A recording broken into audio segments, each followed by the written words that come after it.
আশা করি যাদের চোখের পাওয়ার আছে তারাই দেখতে পারবেন আমার হাতে এটা কি। এখন পর্যন্ত মারি নাই, কি পরিমাণ রক্ত যে খাইছে আমার হাত থেকে। যাই হোক, শীতকাল গেতে না গেতে গরমকাল শুরু হয়েছে ভাই। মানে ওদের সংখ্যা এত বাইরে গেছে যা বলার বাইরে। শীতকালও ছিল কিন্তু ওদের সংখ্যা শীতকালের থেকে গরমকালে প্রচুর। দেখেন, ওরা এখন আমার হাতে রক্ত খাওয়াই কিন্তু খেতে পারে না, লেললেরা হয়ে গিয়েছে।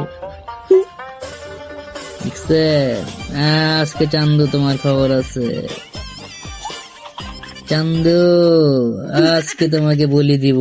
হা হা হা হা হা। দিমু একটা জাতা, দিমু না একটা জাতা। এখন অসহায় হয়ে গেছে, কেউই নাই পাশে, অসহায়। আহারে, মরার বান করতেছে।